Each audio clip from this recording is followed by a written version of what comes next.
Na mensagem de hoje a gente vai procurar entender o que são os livros do juízo. Essa mensagem ela tem por pretensão nos ajudar a compreender o que é levado em consideração no juízo investigativo. No céu, o Senhor Jesus Cristo ele se encontra como nosso advogado e ele está analisando e investigando cada caso, a vida de cada pessoa, para interceder por ela e para avaliar, de acordo com os registros que contém de cada vida, a situação de cada um, para poder dar sentença junto com o Pai, se aquela pessoa ela herdará ou não a vida eterna. Então nesse estudo, nesse vídeo, nós iremos buscar compreender o que é levado em consideração nesse juízo investigativo. O que é levado em consideração em todo o processo em que o Senhor Jesus Cristo está analisando o caso de cada pessoa. Desde o primeiro que morreu, que foi Abel. Então, através desse vídeo, você vai entender como que funciona e o que são esses livros, os livros do juízo. Então, eu sou Emanuel e nós somos do canal Missionários.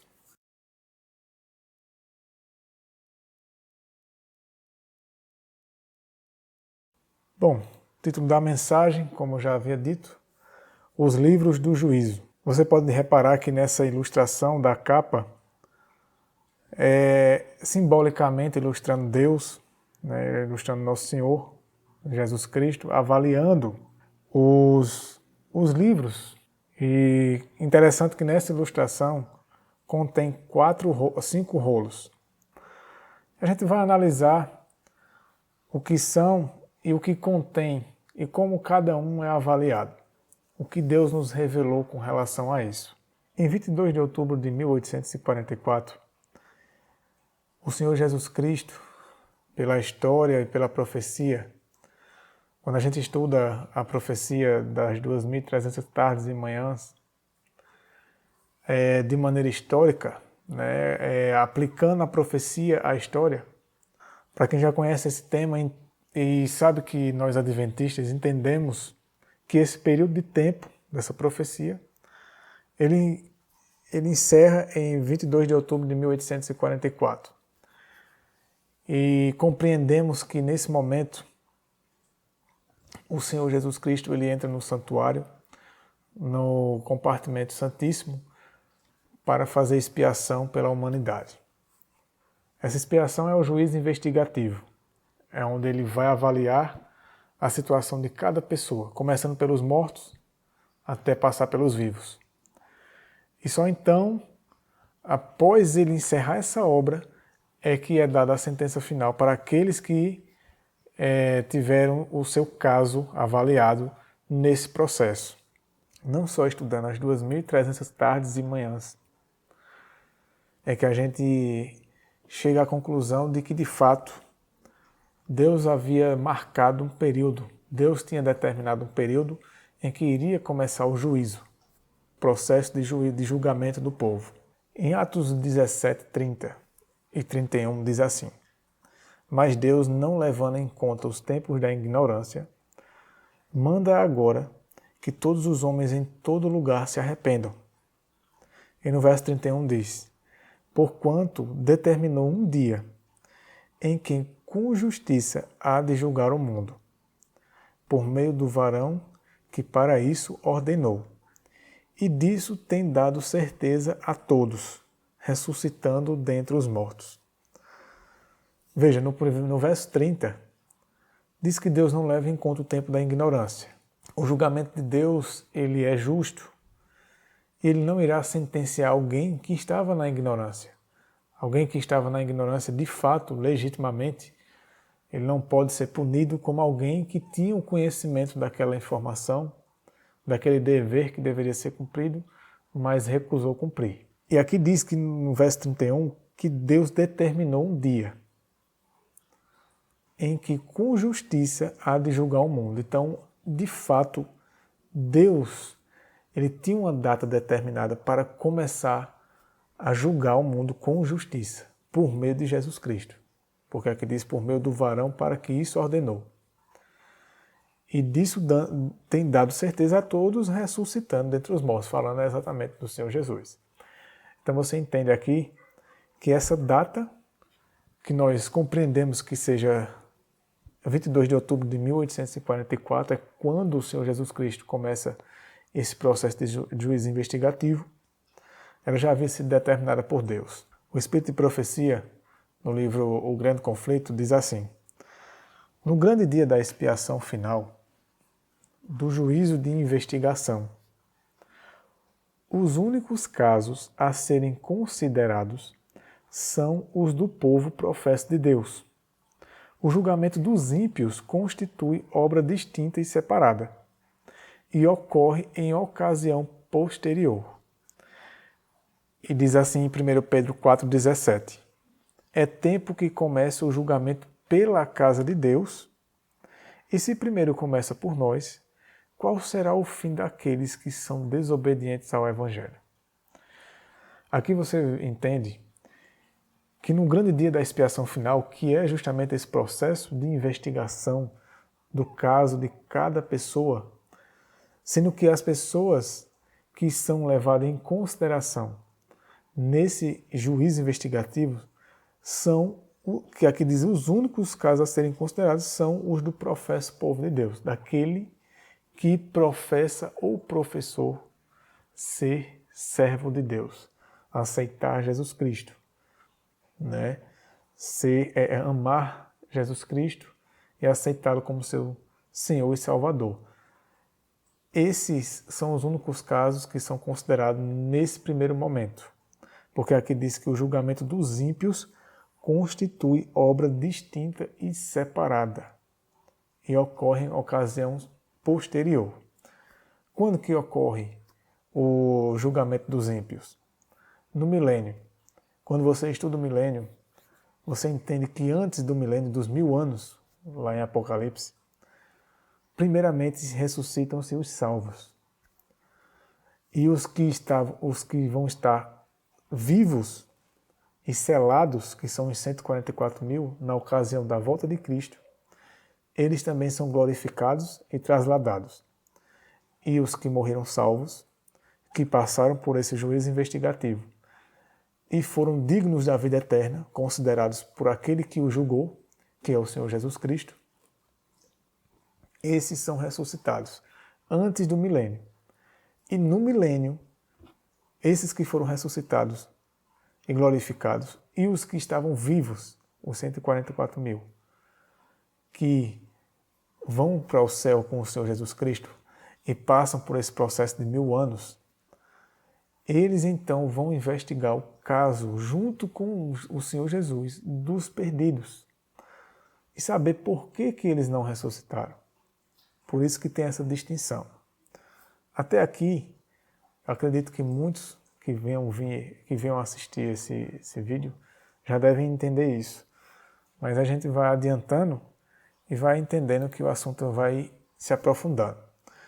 Agora veja, por que o caso dos ímpios eles só são investigados no milênio? Por que o Senhor Jesus Cristo não investiga o caso deles antes do milênio? Veja o que diz em Marcos 16:16. Quem crer e for batizado será salvo, mas quem não crer será condenado. Veja o que diz em João 3:18. Aqui já dá um detalhe a mais. Aqueles que não têm fé de verdade, em Marcos 16 diz que será condenado. Em João 3:18 diz o seguinte: quem nele crê não é condenado, falando de crer em Cristo. Mas quem não crê já está condenado, por não crer no nome do Filho unigênito de Deus.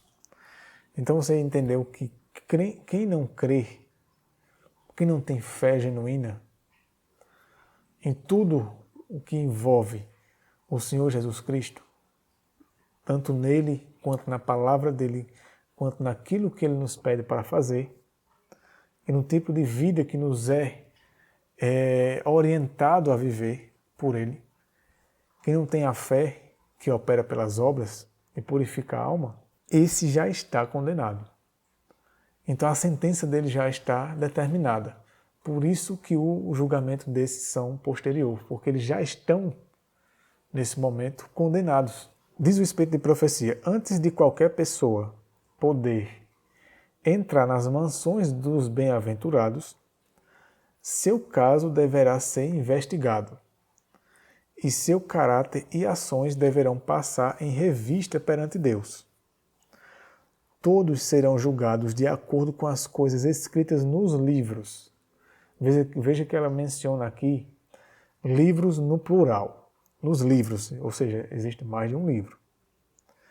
E recompensados conforme tiverem sido as suas obras. Este juízo não ocorre por ocasião da morte.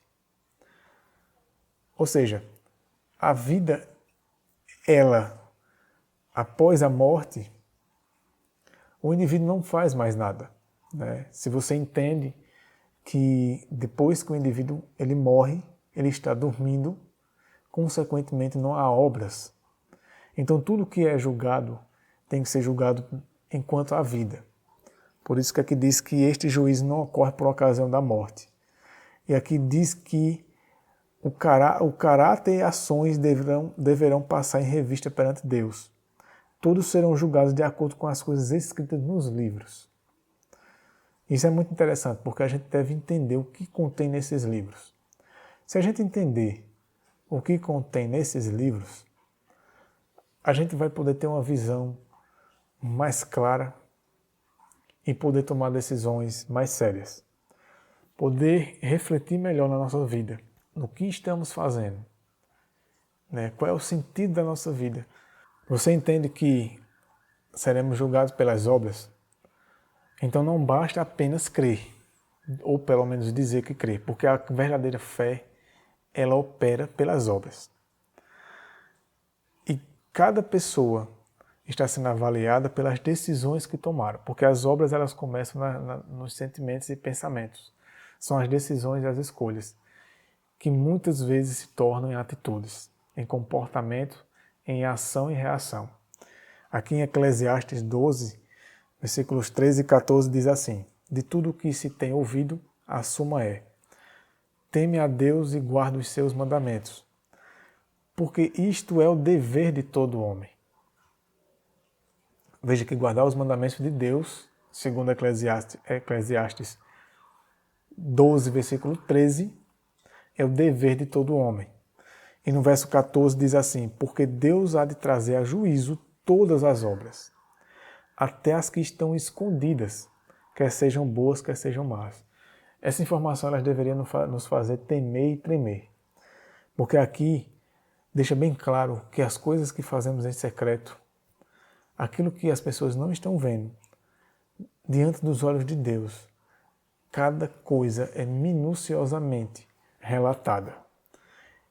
E tudo isso será trazido à tona. Imagina uma pessoa que morre perdida. Muitas coisas que uma pessoa que ela era da igreja, uma pessoa que ela aparentava ser cristã. Isso pode ser o caso de qualquer um de nós, se não vigiarmos. Ela aparentava ser cristã, tinha a aparência de cristã, mas em segredo, tanto nos seus pensamentos e sentimentos, quanto em lugares em que as pessoas não estão vendo, ela fazia coisas erradas. E isso tudo virá à tona. Aqueles que morrerão perdidos, seus casos serão avaliados pelos salvos no milênio. Todos, quando forem avaliar, verão a vergonha de cada caso, de cada pessoa, daquela que se perdeu. O porquê de cada coisa, as intenções por trás de cada coisa. Em Mateus 16, 27 também diz assim: porque o Filho do Homem virá na glória de seu Pai, com os seus anjos, e então recompensará a cada um segundo as suas obras. Então, mais um texto que reforça essa informação de que, de fato, seremos julgados pelas nossas obras, não só pela nossa fé, não só pelo que cremos, ou pelo que falamos, ou pelos sentimentos. Muitas pessoas dizem assim: Deus conhece meu coração. mas fazem coisas erradas e ficam dando essa desculpa. E isso, no dia do juízo, será avaliado para saber se de fato aquilo que estava no coração da pessoa era bem intencionado ou não. O Espírito de Profecia diz assim: muitos têm aparência de piedade. Seus nomes estão nos registros da igreja, mas tem um registro manchado no céu. O anjo relator escreveu fielmente suas ações, cada ato egoísta, toda palavra inconveniente, todo dever não cumprido e todo pecado secreto, com toda engenhosa dissimulação, são fielmente anotados no livro do registro mantido pelo anjo relator.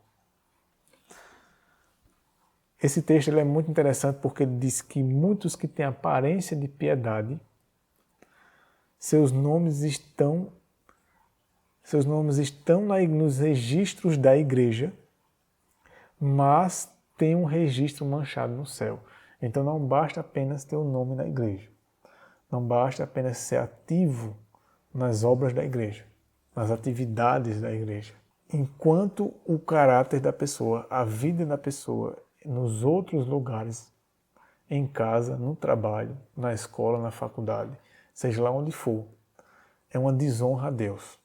Porque diz aqui que tem a aparência, mas o caráter, o seu registro no céu é manchado. E existe um anjo relator, um anjo relatando cada coisa nossa. Deus designou para cada pessoa não só um anjo protetor, um anjo da guarda, mas existe um anjo relatando tudo. Ele relata cada decisão, cada atitude nossa. E cada ato egoísta, inconveniente, pecados secretos, então tudo está sendo fielmente anotado no livro de registro e mantido pelo anjo relator. Em Daniel 7, versículo 10, foi dada uma visão a Daniel, onde ele pôde ver o início do juízo investigativo. Até porque a própria visão das 2.300 tardes e manhãs, ela se cumpre, ela encerra no início do juízo investigativo. E aqui na visão, essa visão ela é justamente o que a capa desse estudo relata, né? Aquela ilustração relata essa visão aqui, é exatamente o que está nesse verso, diz assim, Daniel 7:10. E saía um rio de fogo. Isso era o que ele estava vendo. Essa visão foi dada para ele. De diante dele. Dele quem? Daquele quem ele estava vendo. Essa visão que foi dada a ele era a visão que ele estava vendo Jesus Cristo. Milhares de milhares o serviam, milhões e milhões estavam diante dele. O tribunal iniciou o julgamento e os livros foram abertos. Veja que interessante. O tribunal iniciou o julgamento. Então não tem como a gente correr dessa realidade, de que de fato existe um julgamento em andamento. Esse julgamento Deus já tinha determinado um dia que ele iria iniciar. Estudando as profecias de tempo de Daniel, nós chegamos à conclusão que esse julgamento ele iniciou em 1844. E aqui diz que o que é avaliado nesse julgamento são os livros. Livros foram abertos. Você veja que é mais de um livro. Aqui está no plural. E o Espírito de Profecia falando sobre isso diz o seguinte: os livros de registro no céu, nos quais estão relatados os nomes e ações dos homens, devem determinar a decisão do juízo. Então, mais de um livro, mais uma vez, de registro no céu, onde contém os nomes das pessoas e suas ações. E é nesses livros que serão determinado o caso de cada um. E agora, nós iremos avaliar o que são esses livros, o que contém nesses livros. Quais os nomes que é dado a esses registros que Deus nos deixou revelado. Vamos analisar agora os livros do juízo e vamos começar pelo livro da vida. Em Apocalipse 20, versículo 12 e 15, diz o seguinte, no versículo 12. João relatando uma visão que foi dada a ele sobre o juízo, sobre o julgamento do povo, diz assim: e eu vi os mortos, pequenos e grandes, em pé diante de Deus. E os livros foram abertos. Veja que aqui ele relata que mais de um livro foi aberto, né, no plural. E aí ele menciona um desses livros. E outro livro foi aberto, que é o livro da vida.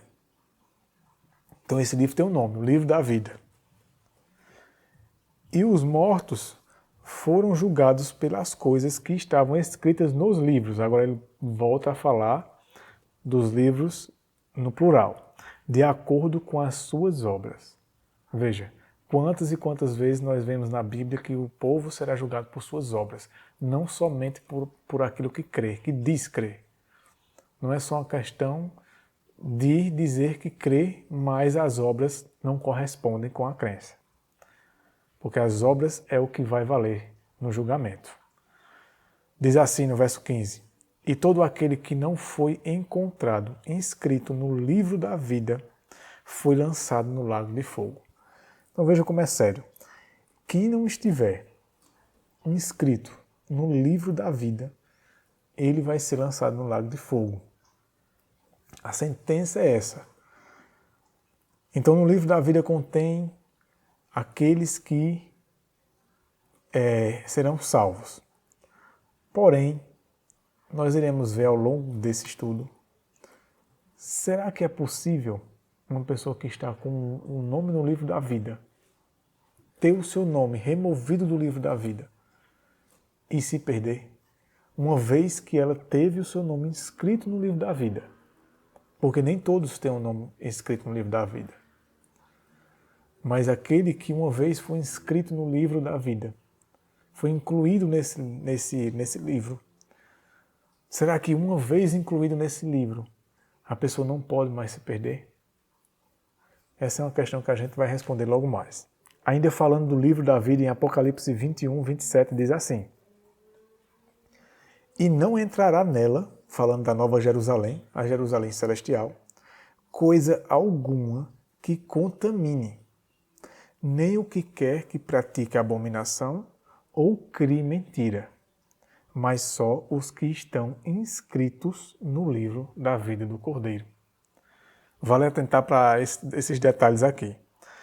Se não irão entrar na Nova Jerusalém celestial aqueles que possam contaminar ela, que são os que praticam abominação, qualquer espécie de abominação diante de Deus, aquilo que Deus considera abominável, ou crie mentira.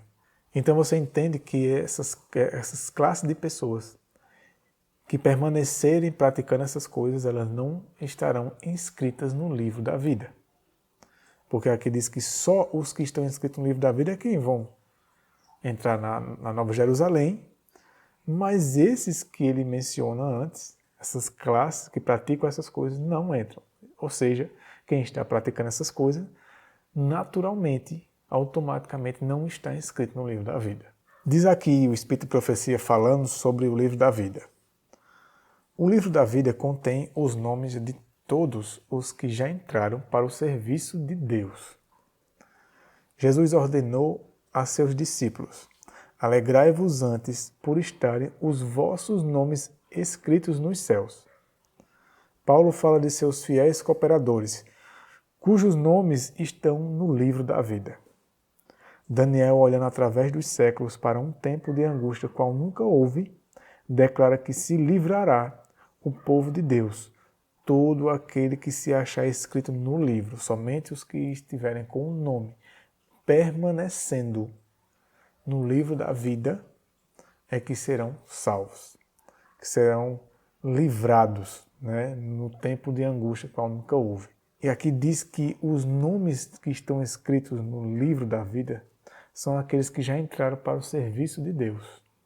Então aquele que nunca entrou para o serviço de Deus, aquele que nunca se tornou servo verdadeiramente de Deus, ele não tem um nome inscrito no livro da vida. Então, mais uma vez a pergunta que fica: mas e caso alguém tenha entrado para o serviço de Deus, se tornado servo de Deus, esse que passa a ter o nome escrito no livro da vida, esse nome dele pode ser removido desse livro? Vamos responder isso com o transcorrer do estudo. Mas agora iremos falar de outro livro, que é mencionado na Bíblia e no Espírito de Profecia. Veja o que contém nesse livro. No primeiro livro, que a gente mencionou aqui, essa ordem é uma ordem que não é necessariamente como ocorre no céu, mas é só uma ordem ilustrativa, para fins ilustrativos. Então, o segundo livro que eu vou mencionar aqui, que a gente vai falar, é o livro Memorial. Será que esse livro seria o mesmo que o livro da vida? Porque se o nome Livro da Vida, se esse livro ele tem esse nome, esse é o nome que caracteriza ele. Vamos ver o que seria o livro Memorial. E o que contém nesse livro? No primeiro a gente entende que é onde contém os nomes daqueles que estão salvos, que irão se salvar. Nesse memorial a gente vai avaliar em Malaquias capítulo 3, versículo 16, diz assim: Então aqueles que temiam ao Senhor falavam frequentemente uns aos outros. Aqui era uma reunião de pessoas que temiam a Deus. E aí você tem que saber o que significa temer a Deus. A Bíblia diz que o temor de Deus é o princípio da sabedoria e o temor de Deus é o se apartar do mal. Então é dessas pessoas que está relatado aqui. Eram esses que estavam conversando. E o Senhor, continuando no texto, atentou e ouviu. E um livro memorial foi escrito diante dele, diante de Deus, para os que temiam ao Senhor e que pensavam no seu nome. Então existe um livro memorial que contém os nomes daqueles que temem a Deus e pensam no seu nome, segundo o relato bíblico aqui. Mas você pode pensar, mas não seria o mesmo livro da vida? Em Neemias 13:14, embora aqui não mencione o nome livro memorial, o próprio Espírito de Profecia relaciona esse texto com o registro do livro memorial. Ele atribui esse texto às informações que contém nesse livro. Diz assim, Neemias falando: Lembra-te de mim, ó Deus meu, acerca disso, e não apagues as boas obras que eu tenho feito para a casa de meu Deus e para os seus ofícios. Então, existe um registro de boas obras. O próprio Espírito de Profecia atribui essa passagem quando está tratando do livro memorial. Então a gente entende que no livro memorial é um livro que contém o registro das boas obras. Mas vamos ver isso mais para frente. Em Salmo 56, versículo 8, diz assim: Contaste os meus passos quando sofri perseguições. Recolhestes as minhas lágrimas no teu odre. Não estão elas inscritas no teu livro? Existe um livro que, nesse registro, estão contidos os sofrimentos por causa de perseguição por amor a Deus, as lágrimas por amor a Deus e por amor às almas por quem Cristo morreu. E aqui diz que todas elas estão escritas num livro. E o Espírito de Profecia diz o seguinte: suas palavras de fé, seus atos de amor, acham-se registrados no céu. No livro memorial de Deus, toda ação de justiça se acha imortalizada.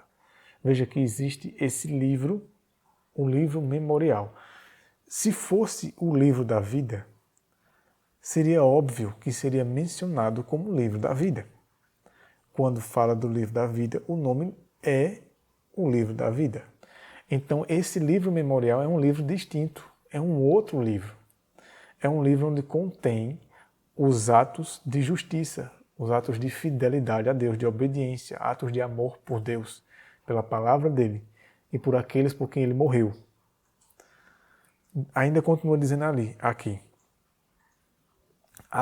nesse livro memorial de Deus, toda tentação resistida, todo mal vencido, toda palavra de eterna compaixão que se proferir, acham-se fielmente historiados, e todo ato de sacrifício, todo sofrimento e tristeza, suportado por amor de Cristo, encontra-se registrado nesse livro memorial. Por isso que a gente leu aquelas passagens de Neemias, Malaquias e Salmos 56, que se trata desse mesmo registro, desse mesmo livro que é o livro memorial. Então é muito interessante como Deus ele organiza as coisas. Você vê que no céu, assim como num tribunal aqui na terra, porque você pensa assim, um tribunal, um julgamento aqui na terra, ele é todo organizado. Existem registros e coisas a serem levadas em consideração. Será que seria diferente no céu? No lugar onde é 1000 vezes, milhões ou milhares de vezes, infinitamente mais organizado do que tudo aqui na terra? Então é claro que Deus, de maneira muito sábia, muito bem organizada, teria os registros separados para cada coisa. E a gente viu até aqui o livro da vida, a gente viu agora o livro memorial.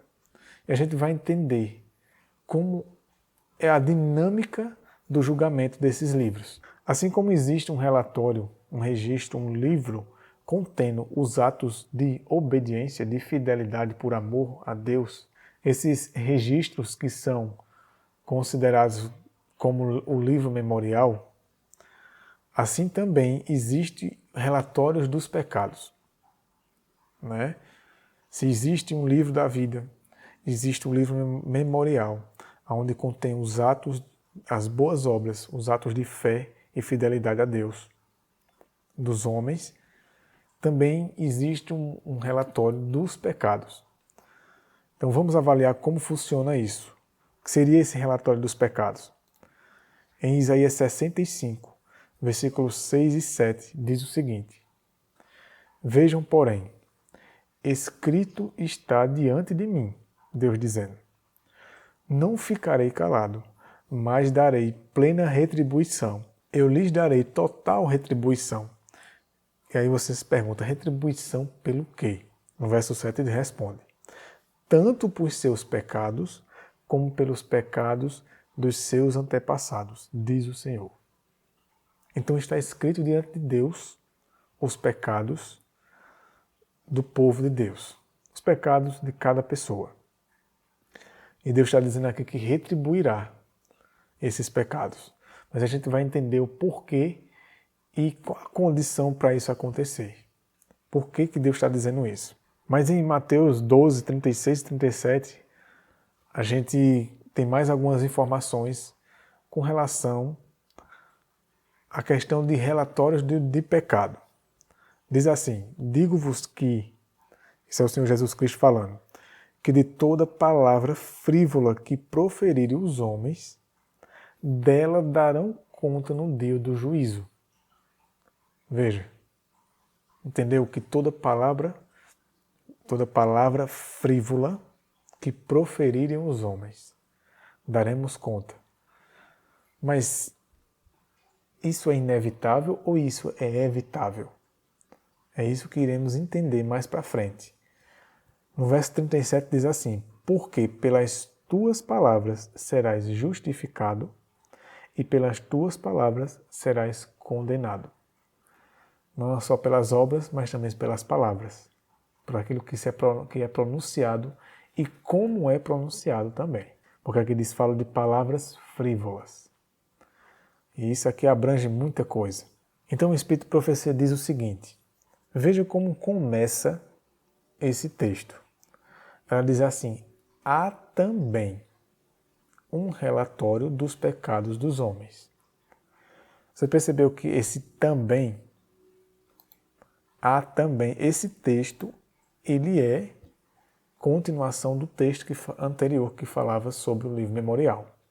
Então, se ela está dizendo que há também, significa que esse aqui é um outro relatório distinto. Não é o mesmo, não está no mesmo livro memorial e nem no mesmo livro da vida.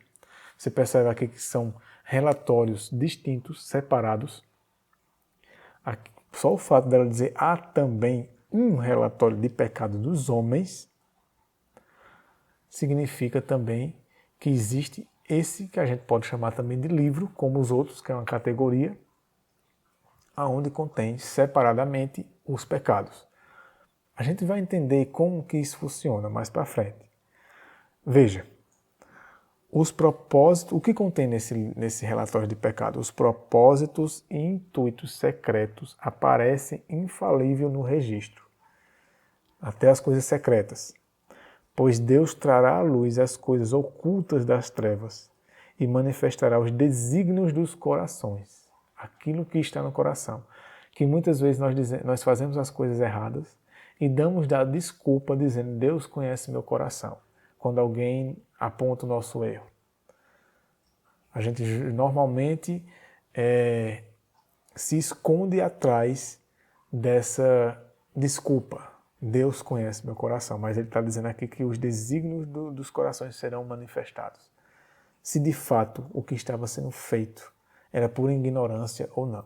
Ou se a pessoa sabia que era errado, mas decidiu fazer o errado. Mas esse relatório de pecados ainda continua dizendo que a obra de cada homem passa em revista perante Deus e é registrada pela sua fidelidade ou infidelidade. Aqui falando dos dois relatórios. Ao lado de cada nome, nos livros do céu, estão escritos, com terrível exatidão, toda má palavra, todo ato egoísta, todo dever não cumprido, todo pecado secreto, juntamente com toda artificiosa hipocrisia. Então você percebe que nesse relatório de pecados, o que contém neles, isso deveria nos fazer refletir muito bem que tipo de relatório será o que está prevalecendo no céu a respeito da nossa vida. Porque existe um relatório de obras de fidelidade, de obediência e obras de desobediência, de infidelidade, que são os pecados. Continua dizendo, ainda sobre esse registro, esse relatório de pecado, dizendo assim, advertências ou admoestações enviadas pelo céu e que foram negligenciadas, momentos desperdiçados, oportunidades não aproveitadas, influência exercida para o bem ou para o mal, juntamente com seus resultados de vasto alcance, tudo é historiado pelo anjo relator. E volto a mencionar novamente o anjo relator. Então isso saber dessas coisas, meus irmãos, deveria fazer a gente temer e deveria fazer a gente refletir muito bem. É uma realidade muito forte e é muito sério saber como que as coisas são relatadas no céu. E que nada passa despercebido, nada aqui do que fazemos, do que intentamos, do que imaginamos, do que intencionamos, passa despercebido diante de Deus. Tudo está sendo exatamente relatado. E Deus sabe a intenção do coração. A gente engana as pessoas, mas a gente não pode enganar a Deus. Então a gente vai para um próximo registro. Esse registro ele é chamado de livro da morte. Se existe um livro da vida, como um tribunal justo que é o tribunal de Deus, e sabemos que não existe isso de que todos, no fim de tudo, serão salvos, existirão os perdidos, e muitos serão os perdidos. Esse relato se chama o livro da morte. Talvez você nunca tenha ouvido falar desse livro, mas você vai ver algo interessante aqui. E iremos, após esse livro, entender como que funciona. Em Ezequiel 18, versículo 24, nos dá uma informação muito interessante. Esse capítulo, na verdade, de Ezequiel 18, aqui eu só trouxe o verso 24, mas eu recomendo que você estude ele, principalmente esses versículos na casa dos versículos 15 a 30, aonde ele vai abordar ali, é a questão que muitas vezes é tão mal compreendida, que é a questão do uma vez salvo, salvo para sempre? Será? Segundo esse texto e tantos outros, a gente vai ver mais para frente, diz o seguinte, verso 24, Ezequiel 18. Mas, quando o justo se afasta da sua justiça e comete a iniquidade e faz de acordo com as abominações que o homem perverso faz, Deus pergunta, ele viverá? Todas as suas justiças que ele fez não serão mencionadas. Em sua transgressão que ele transgrediu, em seu pecado que ele pecou, neles ele morrerá. Se você ler os outros versículos que vêm antes e depois, você vai entender o seguinte: Deus aqui está dizendo, falando do justo. O justo é aquele que ele é justificado por Cristo. É aquele que ele aceita pela fé a justiça de Cristo quando ele renuncia à sua própria justiça. Primeiro é necessário entender a justiça de Cristo e entender que a nossa justiça é um trapo imundo e necessitamos renunciar à nossa justiça própria. O que é a nossa justiça própria? É quando nos justificamos. É quando você faz uma coisa errada e aí você justifica aquilo que está errado. Não, eu fiz isso, eu bati na pessoa porque ela me provocou. Isso é justificação própria. Então devemos renunciar a essas coisas e ser honestos com Deus. Simplesmente admitir o erro e simplesmente pedir perdão para que recebamos a justiça de Cristo. E aí então somos tornados e considerados por Deus justos. E recebemos a justiça de Cristo para vivê-la na prática. Que é a obediência que passamos a ter para com Deus. Mas diz aqui que quando a pessoa que está experimentando essa vida, ela passa a cometer iniquidade, isso significa que, mesmo que você tenha sido justificado, você pode vir a cair. E se nessa queda você permanecer nesse caminho, e essa queda, meus irmãos, não é só sair da igreja, como muitos pensam e muitos falam. Dentro da igreja, você já pode estar nessa queda. Você já pode estar tão perdido quanto muitos que estão fora. Que diz aqui, que se faz de acordo com as abominações que o homem perverso faz. Deus diz, ele viverá. Aqui diz que todas as suas justiças que ele fez não serão mencionadas. Mencionadas aonde? No juízo final, na sentença final. Aquilo de bom que foi feito não irá valer. Imagina, vamos ser honestos, vamos ser sinceros. Pense bem, se as coisas aqui na Terra funcionam da seguinte maneira. O indivíduo ele matou uma pessoa, mas ele nunca havia matado ninguém. O relato da vida dele é de alguém, um cidadão exemplar. Honesto, pagador de seus compromissos, trabalhador, pai de família. Mas por alguma situação, ele matou alguém. E aí se investiga e se entende que ele matou aquela pessoa intencionalmente. Chega-se à conclusão de que ele tem que se pagar por aquilo ali. Que ele tem que ser preso, porque foi investigado e entendido tudo como foi feito. E que de fato ele intencionou aquilo ali. Ou seja, foi um crime intencional. Então, a pergunta é, vai ser levado em consideração se a pessoa disser que antes de ter cometido esse crime, ela fazia boas ações, ela era uma pessoa trabalhadora, pessoa de igreja, era uma pessoa que fazia bem às pessoas, dava comida aos pobres. Mas agora, diante dela, se encontra um crime. Será que o juiz vai liberar ele, depois de ter sido investigado o caso, e terem tido o resultado final de que, de fato, aquela pessoa fez aquilo ali, ela programou fazer, ela intencionou fazer aquilo ali, foi intencional. Será que a vida passada dela vai libertar ela daquela sentença? Pode amenizar, né? Até porque a Bíblia diz que muitos irão queimar menos e alguns irão queimar mais.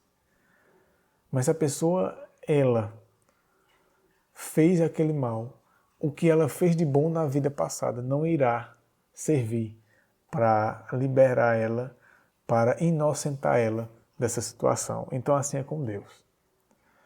Aqui ele diz que não será mencionado os atos de justiça.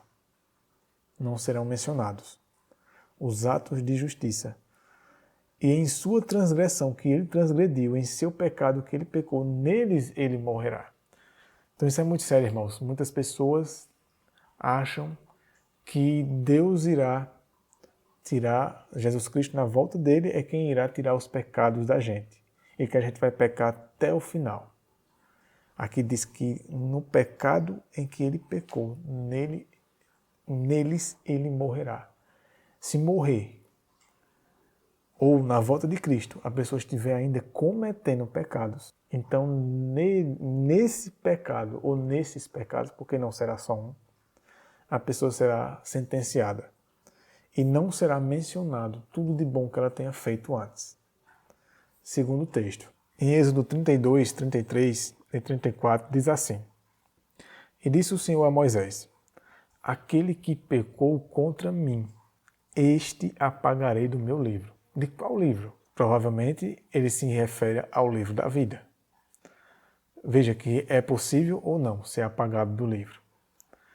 Veja o que diz o verso 34. Por isso agora vai, leva o povo até o lugar de que te falei. Eis que meu anjo irá adiante de ti. Porém, no dia da minha visitação, sobre eles visitarei o seu pecado. Esse texto ele tem ligação com o que a gente leu em Ezequiel 18, 24, que disse que no pecado em que ele morreu, neles eles morrerão. No pecado em que cometeu, nesses pecados eles morrerão. Aqui diz assim, que no dia da visitação, que é o dia do juízo final, o dia da sentença final, sobre eles visitarei o seu pecado. E diz assim, que somente será apagado do livro aqueles que pecaram contra Deus. Porque Moisés, antes desses versos aqui, intercedia pelo povo, que Deus disse que iria destruir por conta da adoração que eles fizeram ao bezerro de ouro. E Moisés pediu para que Deus não destruísse.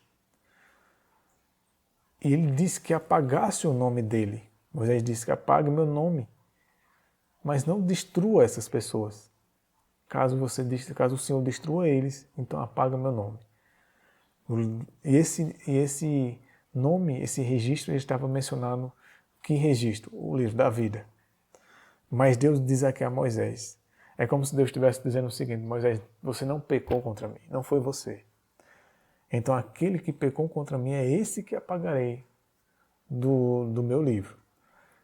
Moisés aqui ele fez um papel de Cristo entre o povo. Ele intercedeu pelo povo, pedindo uma segunda chance.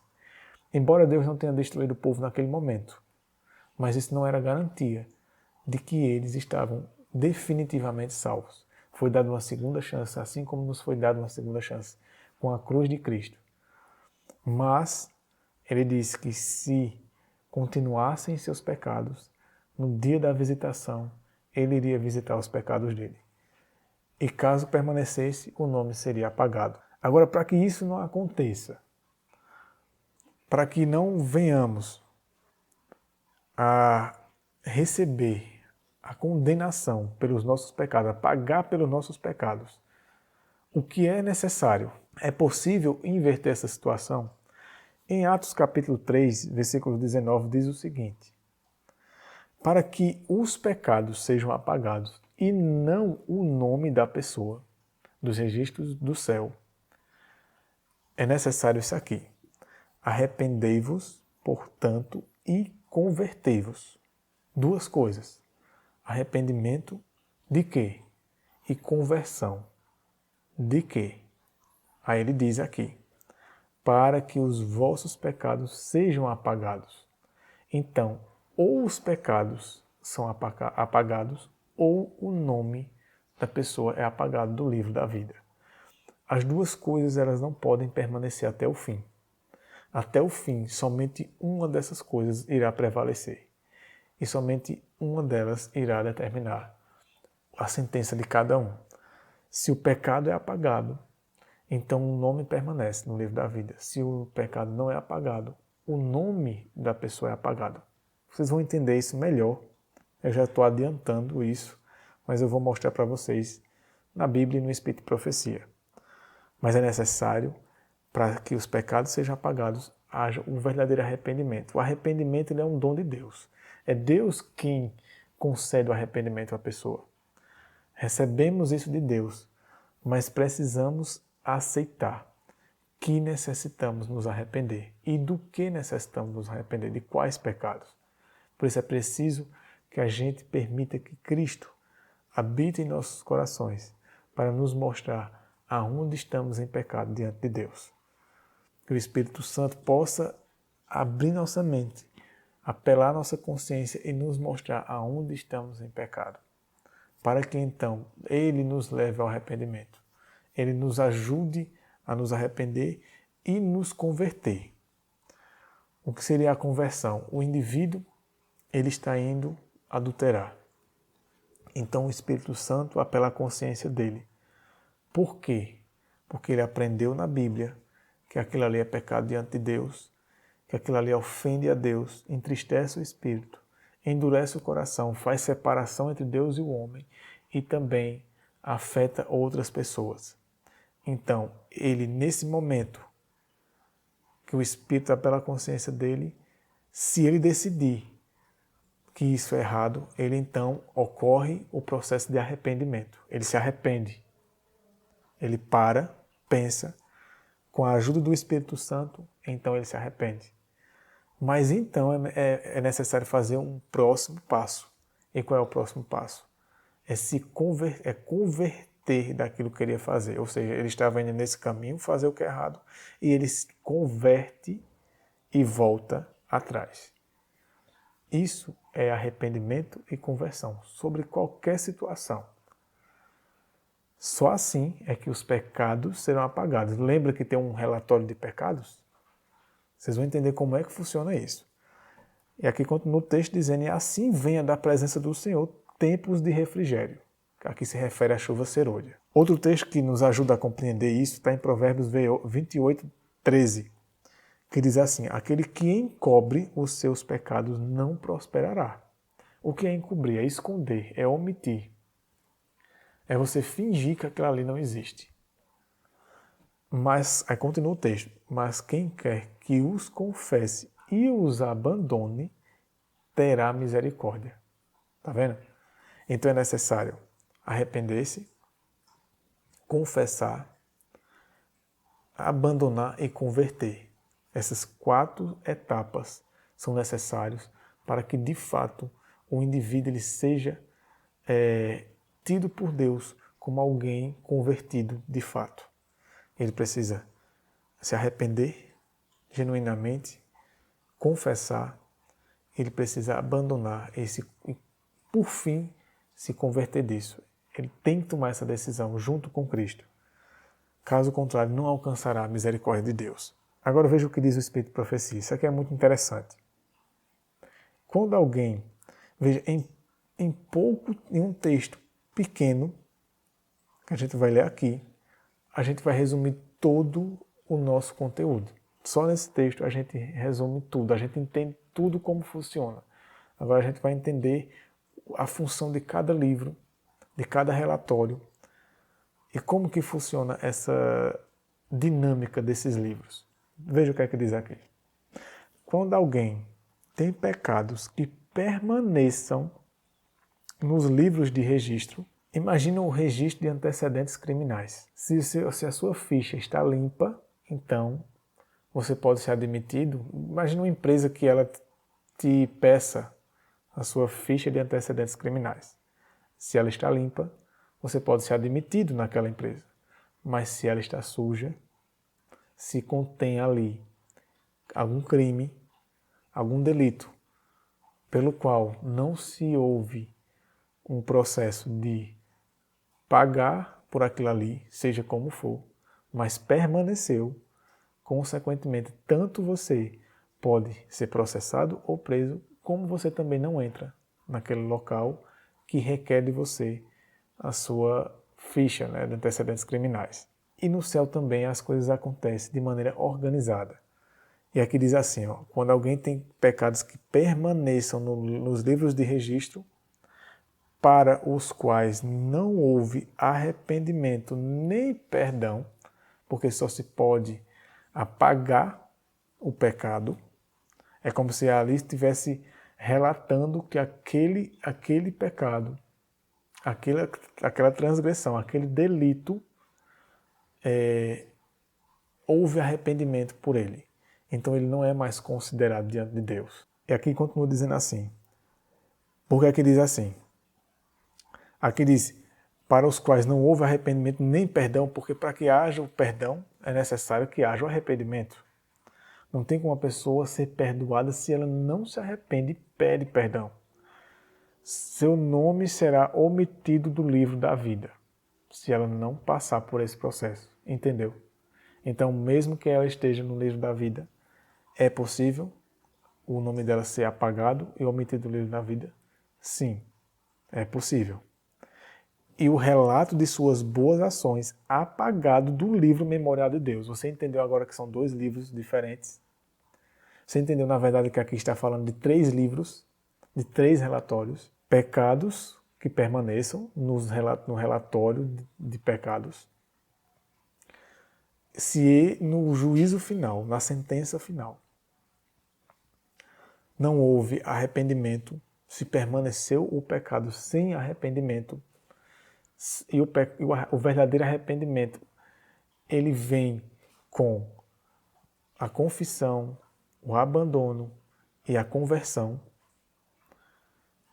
Caso isso não aconteça e o pecado permanece, então, irmãos, o nome da pessoa ele é omitido do livro da vida e as boas obras que contém no livro memorial são apagadas. Não são levadas em consideração. Isso bate com o que Ezequiel falou.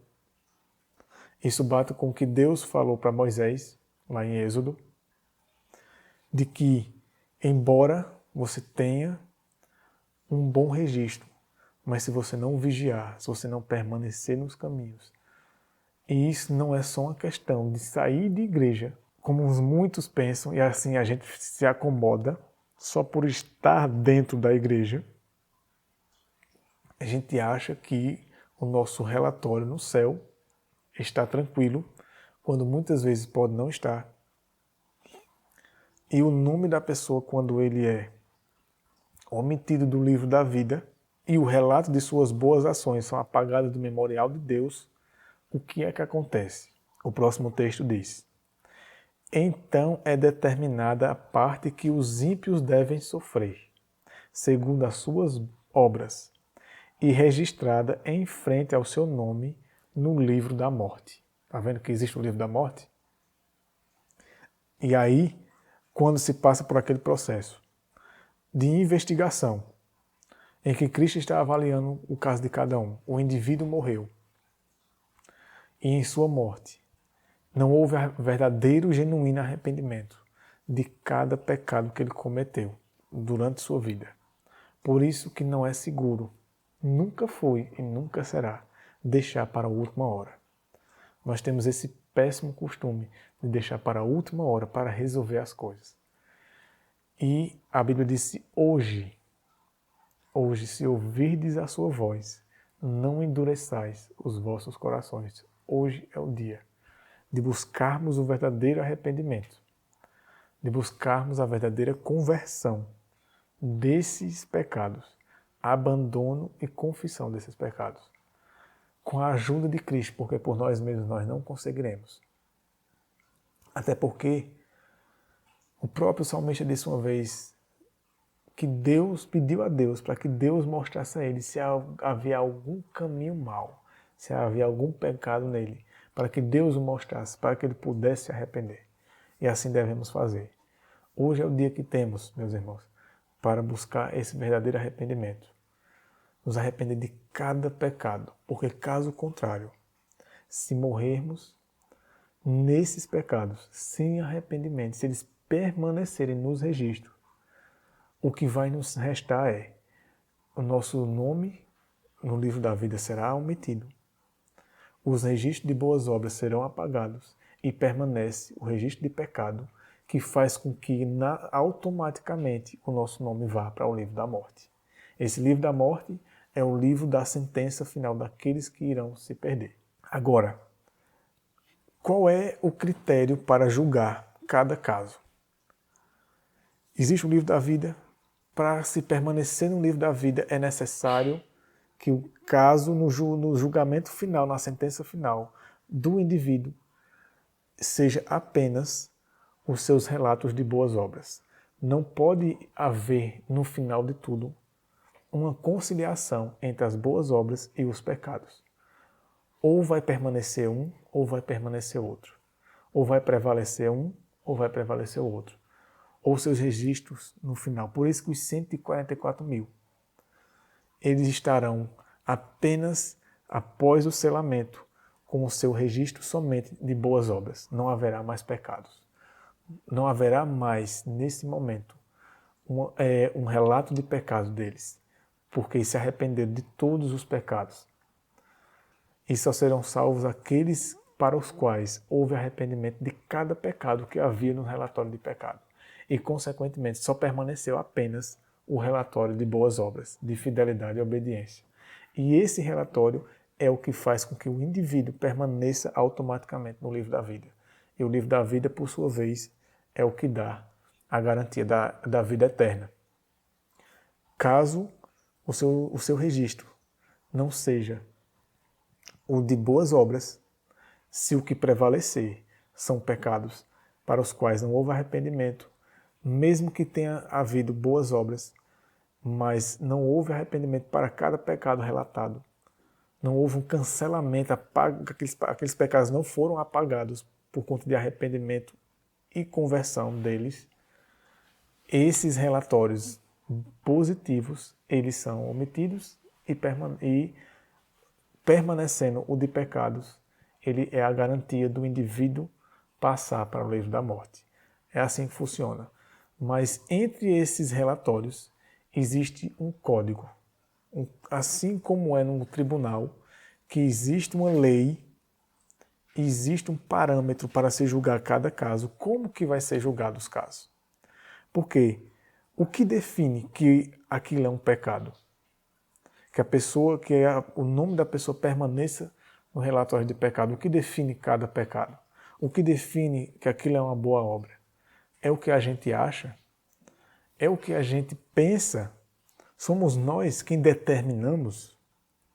Isso é pecado, isso é boa obra? Será que é assim que funciona? Será que não existe algo, um relatório, ou melhor, um livro que determine o que é pecado e o que é obediência, para que através desse código, através desse parâmetro, desse livro, se possa avaliar se o indivíduo de fato se arrependeu daquilo e ele está em obediência e fidelidade plena. Existe um livro do julgamento, é o livro pelo qual é julgado cada ato, cada intenção, cada escolha, cada obra da pessoa. E esse livro, qual livro é? É interessante que o julgamento é baseado nele. O juízo é todo baseado nele. E a gente vai entender qual é o parâmetro para o julgamento de cada pessoa, para que se possa ser relatado que ela tem boas obras ou que ela tem pecados, que ela se arrependeu dos pecados e permanece nas boas obras, ou que ela se afastou das boas obras e agora passou a permanecer nos pecados. Como que é avaliado isso?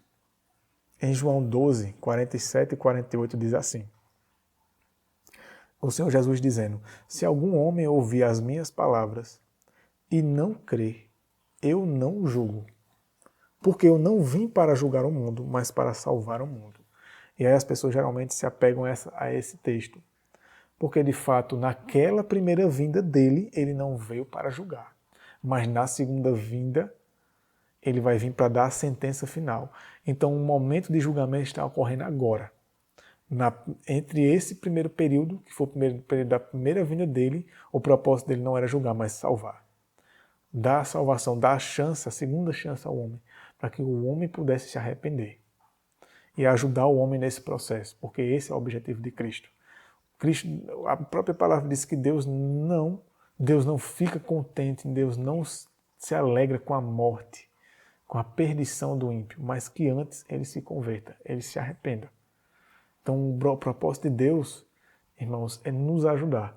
Porém, embora ele não tenha vindo naquela ocasião para julgar o mundo, nesse período, até que ele venha uma segunda vez, que porque a segunda vez ele não vem para julgar, mas para dar a sentença. Mas nesse período que ele está fazendo esse julgamento, o que é levado em consideração para poder julgar cada caso? No verso 48 diz: quem me rejeitar e não receber as minhas palavras, já tem quem o julgue.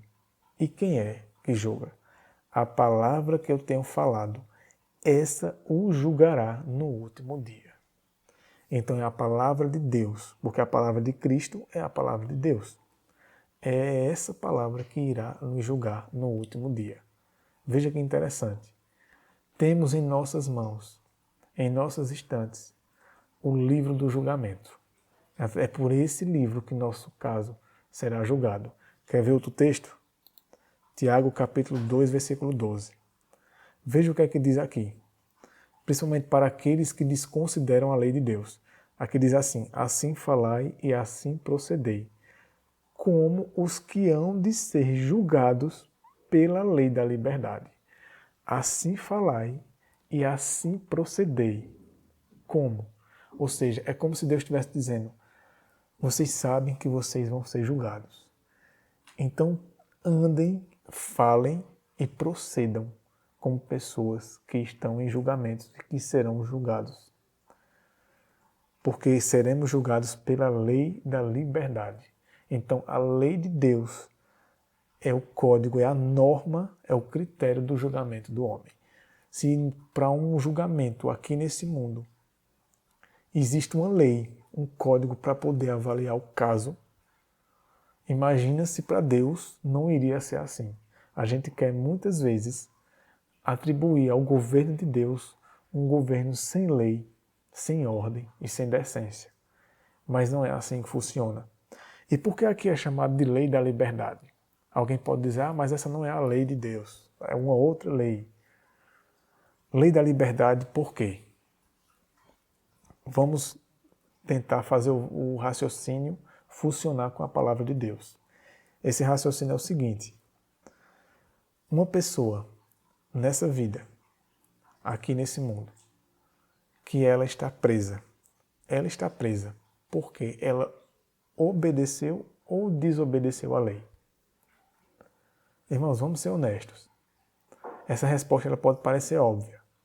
Agora aplique ela à lei de Deus. Para quem a lei é considerada lei da liberdade? Para quem obedece ou para quem desobedece? Se um indivíduo aqui nessa vida, nesse mundo, ele é preso por desobedecer a lei, seja lei de trânsito, lei civil, ele é preso. Ele paga por aquilo ali, de forma negativa. Por que com a lei de Deus seria diferente? Então a lei da liberdade, ela só é a lei da liberdade para aqueles que estão em conformidade com ela. Um indivíduo que ele é livre aqui nessa vida, nesse mundo, é aquele que obedece às leis civis e à lei de trânsito. Esse é o que é livre. Esse é o que tem a liberdade. O que está na cadeia, ele é o que desobedeceu, é o que transgrediu, que desrespeitou a lei. E assim é com a lei de Deus. Ela só é lei da liberdade para aqueles que obedecem. Porque naquele último dia, a sentença pode ser negativa para os que temam, os que continuam a desobedecer a lei, sabendo que ela é a norma de julgamento. Então, se existe uma lei nesse mundo que diz que passar no sinal vermelho é uma multa, é uma infração, é uma transgressão, e caso o indivíduo saiba dessa lei e ele passe, é justo que ele seja julgado por essa lei. Se não existisse essa lei, imagina que não existisse essa lei. O indivíduo passasse no sinal vermelho e tivesse um guarda de trânsito e tentasse prender ele. Se não existisse a lei, ele seria preso? De forma alguma. Ele iria pagar alguma multa? De forma alguma. Ele não seria sentenciado, penalizado. Por quê? Porque não existia uma lei prévia informando que aquilo ali era uma infração.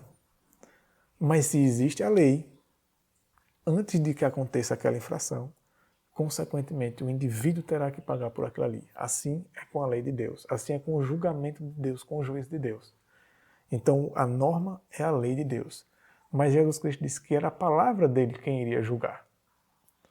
Será que a lei e a palavra de Deus são duas coisas distintas ou são uma mesma coisa? Em Salmo 119, 142 diz assim: a tua justiça é justiça eterna e a tua lei é a própria verdade. Olha que interessante. Tem tradução que diz que a tua lei é a verdade. Aqui diz a tua lei é a própria verdade. O que é que Jesus Cristo disse sobre a verdade? Ele disse: a tua palavra é a verdade. Então a palavra de Deus é a verdade, a lei é a verdade. Então não podemos desassociar, divorciar a lei da verdade. A lei e a verdade, elas andam juntas. Então seremos julgados pela verdade de Deus, incluindo a lei de Deus, os 10 mandamentos. Então, diz o Espírito de Profecia, a lei de Deus é a norma pela qual o caráter e vida dos homens serão aferidos, ou seja, serão julgados no juízo. A lei de Deus. Por isso que Satanás quer anular a lei de Deus. Por isso que muito é ensinado para que a lei de Deus ela não é mais válida. Por quê? Porque é por ela que seremos julgados. Consequentemente, se você desconsidera a lei, se você vive uma desobediência à lei, se você não considera, você não busca respeitar a lei de Deus, consequentemente, você está sentenciando sua vida.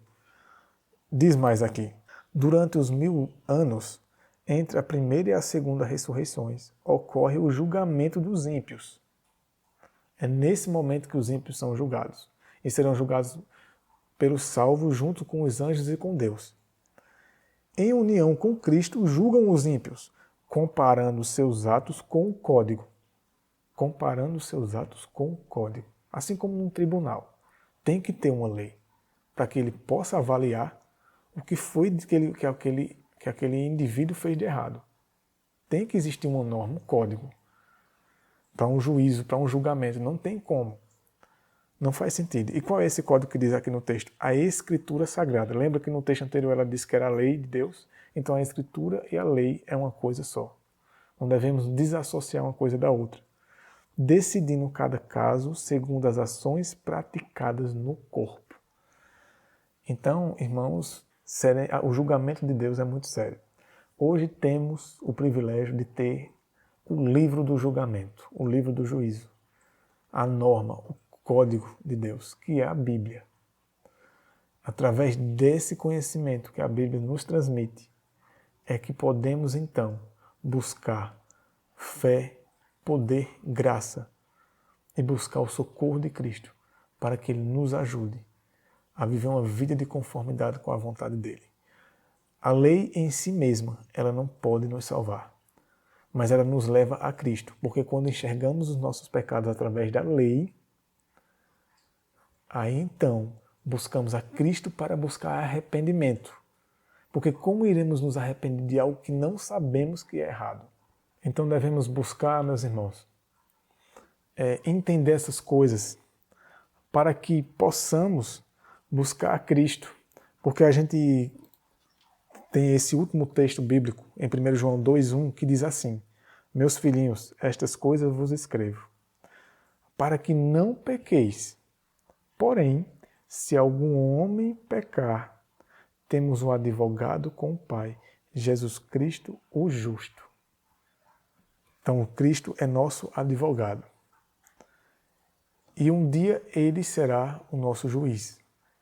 Porque a Bíblia diz que foi conferido a ele o julgar, o juízo. Deus deu a ele o juízo.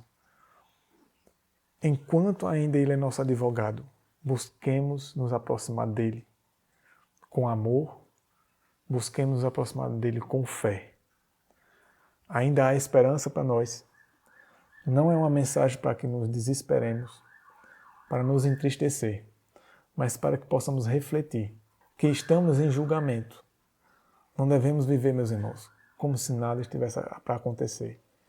Como se tudo fosse dar certo, como se todo mundo fosse salvado de todo jeito. A gente entendeu através dessa mensagem que Deus ele é organizado, existe uma ordem, existe um julgamento, julgando o caso de cada pessoa. sendo avaliado através da norma, que é a palavra de Deus. E caso não venhamos nos arrepender dos nossos pecados definitivamente e abandoná-los definitivamente, nos converter deles definitivamente, e esses pecados permanecerem no fim de nossas vidas, quando a graça de Deus chegar ao seu limite para uma boa parcela da população desse mundo, e não se houver tido arrependimento, esses pecados, eles recairão sobre nós. Iremos pagar por eles. Hoje temos alguém que pagou por nós os nossos pecados. E devemos buscar os méritos de Cristo, renunciando aos nossos próprios méritos e aceitando os méritos de Cristo. Aceitando a graça que Ele nos concede, o amor que Ele nos concede, o perdão que Ele nos concede. Nos aproximemos de Cristo e busquemos a vitória sobre cada pecado por meio do poder dEle. Porque Ele está disposto, a Bíblia diz assim, que sejamos mais do que vencedores por meio de Cristo. Vencedores de quê? Vencedores de todo e qualquer pecado e de Satanás. Que peçamos ajuda a Deus, que recorramos ao Espírito Santo. Nos humilhemos para que a obra que Ele começou em nós, Ele possa concluí-la até o fim, que é uma obra de nos ajudar a não permanecer com esses pecados nos livros de registro, mas sim que eles possam ser apagados tanto da nossa vida aqui, quanto dos livros do céu. Então, que Deus ilumine nossas vidas, que Deus possa iluminar os teus caminhos, que o Espírito Santo possa poderosamente te ajudar nessa caminhada, nessa luta, para que um dia sejamos vitoriosos em Cristo. Deus te abençoe e até o próximo vídeo.